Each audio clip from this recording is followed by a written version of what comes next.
Hi there. So we're going to go over merge sort. There are lots of versions of merge sort. You can Google merge sort and you'll find all kinds of versions. They're all variations on a theme. The one we're going to look at is implemented with static methods, or another word for static is class methods, right?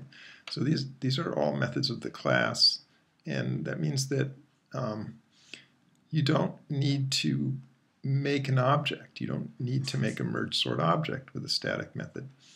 You just call the class, merge sort in this case, a dot, and then the name of the method of the static method that you want to use.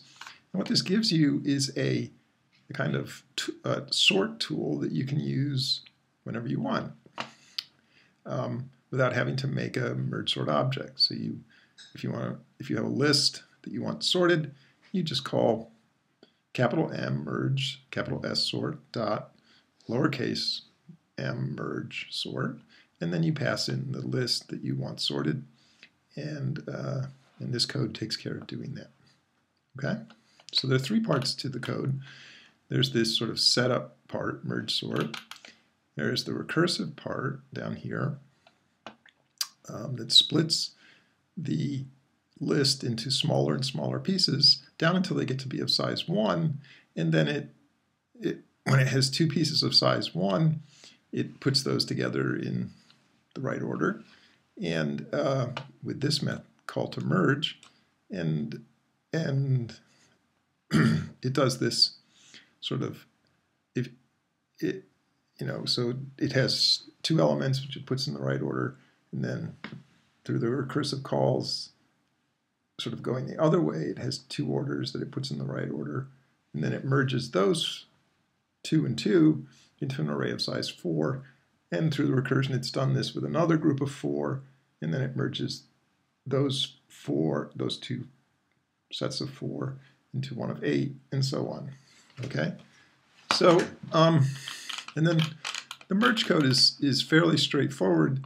It takes in two arrays, and it merges the subarrays in the left-hand part of the A array and the right-hand part of the A array. These are the two subarrays that are sorted. When you've gone all the way down through the recursion, it's just 1 and 1, right? It's one element on the left, one element on the right. At any rate, it still needs to put those in the right order. It uses compare to do this. I'll talk about compare to in just a second. And if you just follow this code, it's basically pulling from the smaller, it has these two lists that are really they're arrays that you're holding. It's one array in which you've divided it into two subarrays, which you can think of as two lists, right? So from those two subarrays, it pulls the smallest element, looks at the front of each one and says which one is smaller, and it moves that smaller one over into the temp array, right? And having moved that one, it now says, okay, I don't want to look at the front one, I want to look at the next one along, right? So it increments that. And so these are just the two cases. So it either it's wherever you are up to in both of those subarrays, it pulls the smaller one off and moves it over to the temp array here, right? And when one of them is completely empty,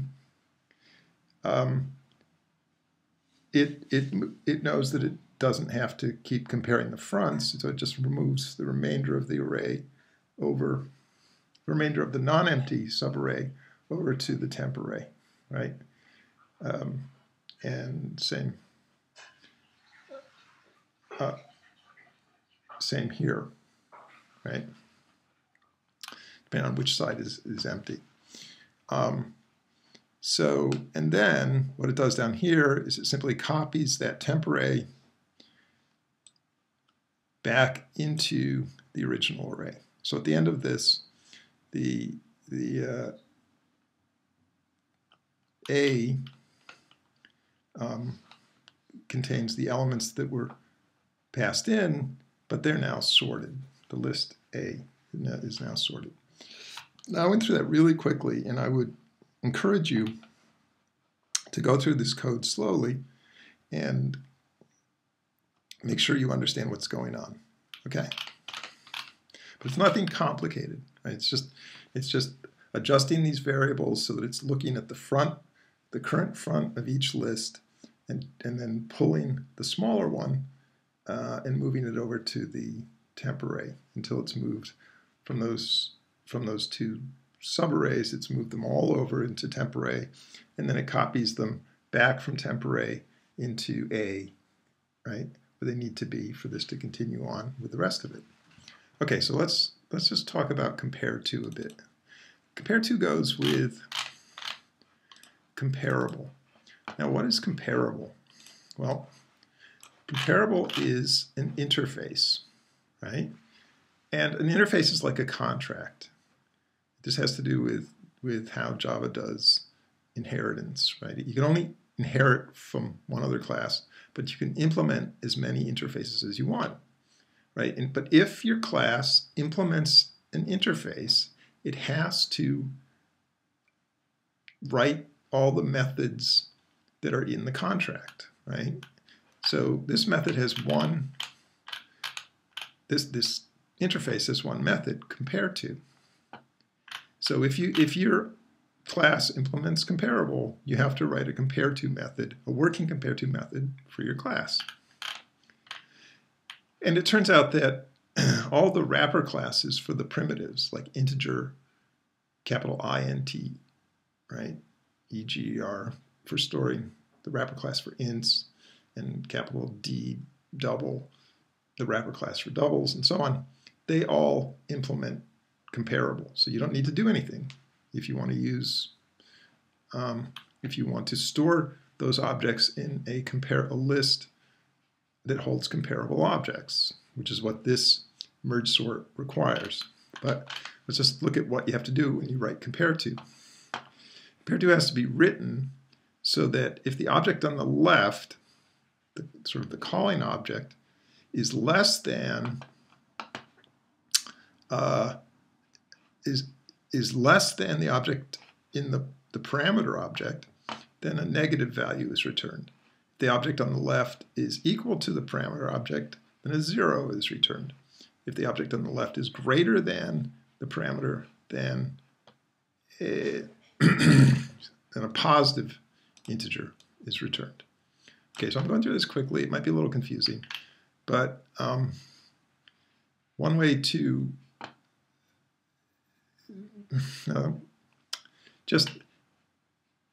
you may have to study this a little bit more just to get comfortable with it, but it's pretty straightforward, right? Object on the left is less than the parameter. It has to return a negative number, the same, 0.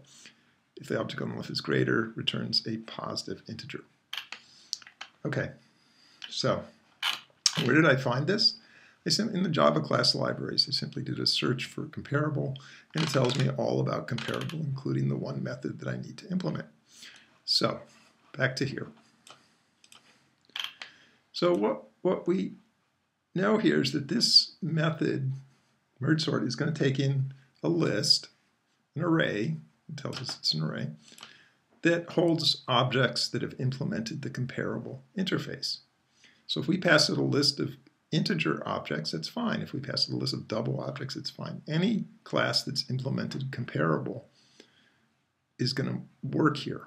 All right, so if we declare this is the great thing about inheritance, right? By declaring this array as of type comparable, it means that we can use this for integers, we can use it for doubles, we could use it for strings, because strings implement compare to, implement comparable, and have a compare to method. So it makes this code much more flexible by using this sort of generic list type that basically saying, by declaring it as a comparable list, we're just saying, hey, anything that has a compare to object, you can put in here. Okay? So So, so what happens? The list of comparable objects comes in. We make a new array, temp array, which is of the size of the list that came in.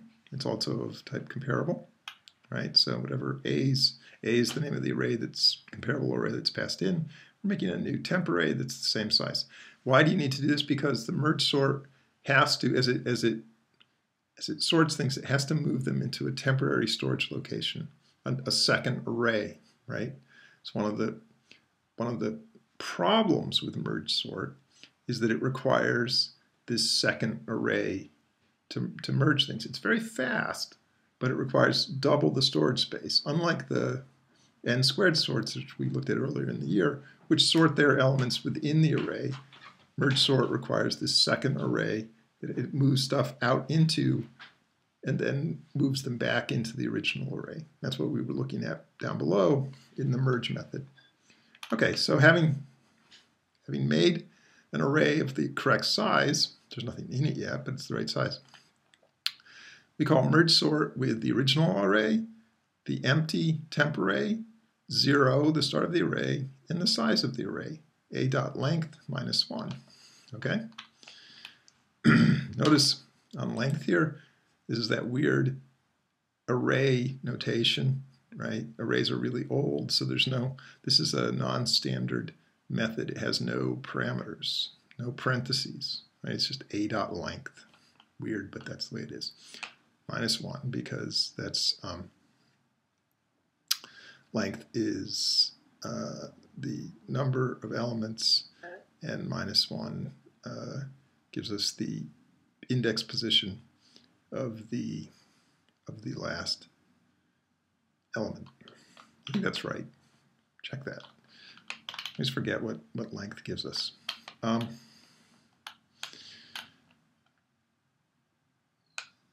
Yeah, it's the rightmost index of the subarray, right? Yeah, so, okay, just that zero-based addressing thing.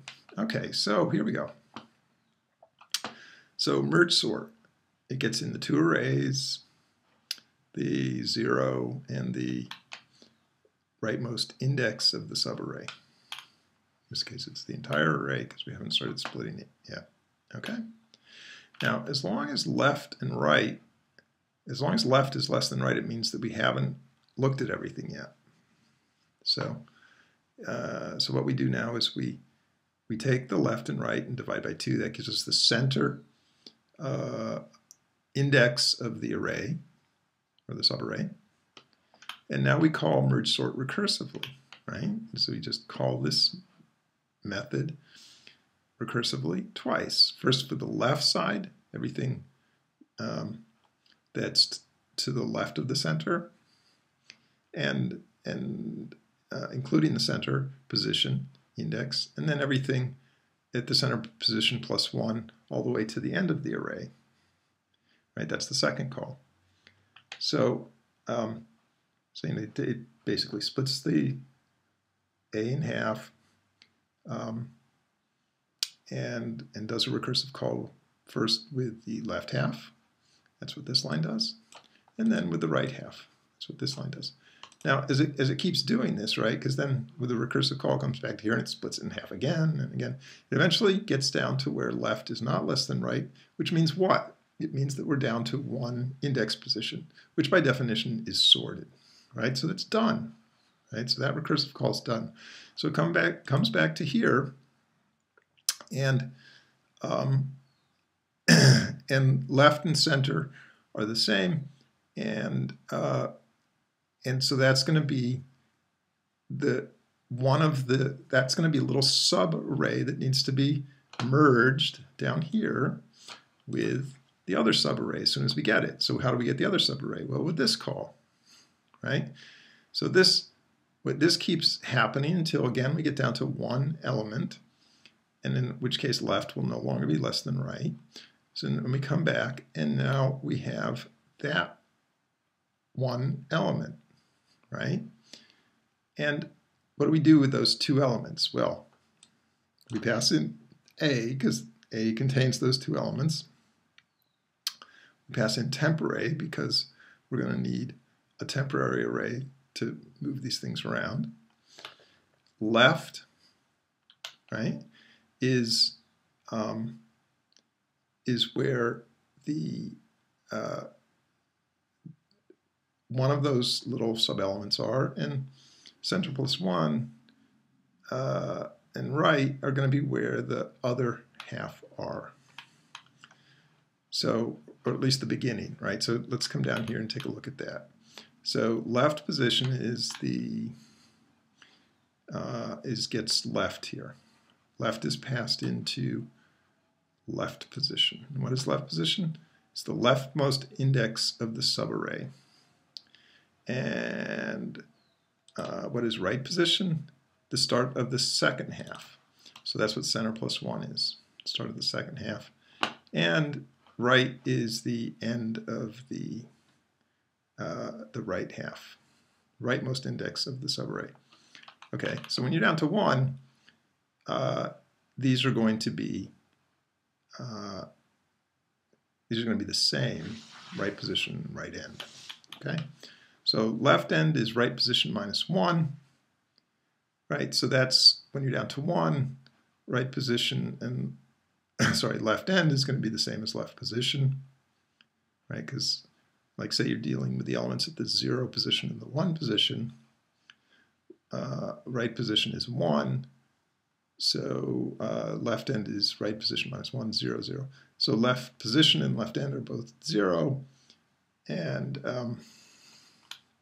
we already know where right starts and where right ends. Okay, so we just needed to know where left ends. And then we have this temp position equals left position, and a number of elements equals right end minus left position plus 1. So that just tells us how many we have to deal with, right? So let's look at that case that I was just talking about, where we have, we're sorting the subarrays that are at 0 and at 1, right? So the number of elements is right end, which is 1, right? Their positions 0 and 1, minus left position, which is 0, right? So we still have 1 plus 1, 2. So the number of elements is 2. Okay. So now we just go through this, and this is the part where we're just looking at the fronts of the well, we first find out if we've looked at all the elements in each subarray. That's what that's about. And then if we haven't looked at all the elements in both subarrays, we find out which one has the smaller thing at the front. So if A left position compared to A right position, right? So if that's less than this, right? If it's less than or equal to 0, then we move over to the temp array the thing at left position because that's smaller, right? And all these pluses means, right, we're incrementing at the same time we're doing this, or in this case just after we're doing it. So we move the thing at a left position over to here, then we increment temp position, and we've also incremented left position, so we're now going to look at the next element in the list. Okay? And that's just the inverse of that. And this is when one of them, that loop is ended, and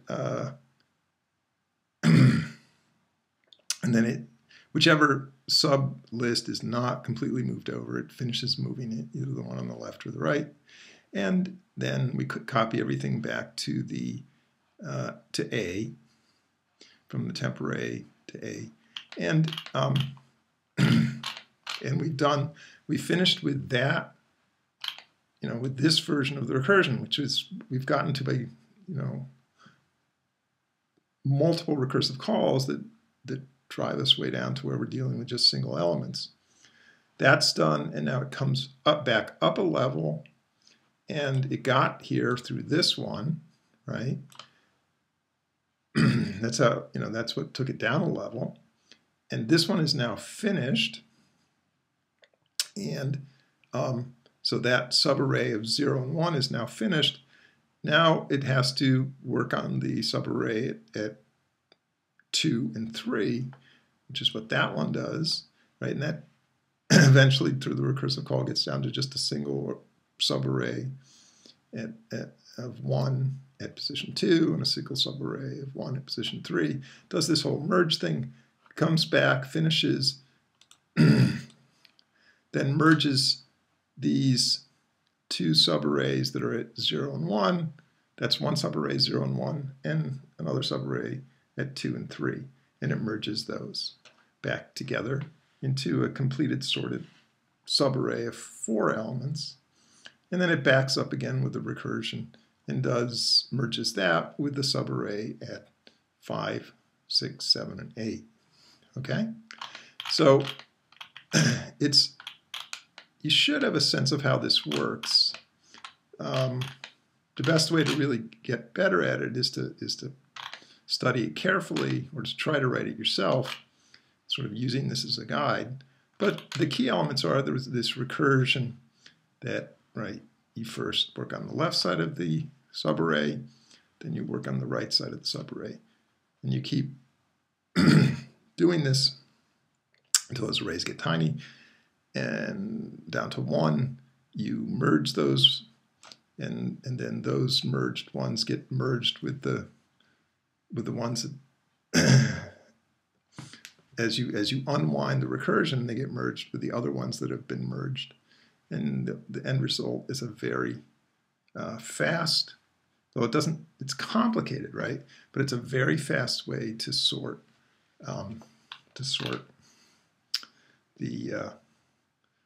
lists, right? So merge sort is a n log 2 n sort, right? So we were looking at n squared sorts, so this is much better. Merge sort is much faster, but a little significantly more complicated, right, than the sorts that we worked on earlier this year. So that's merge sort.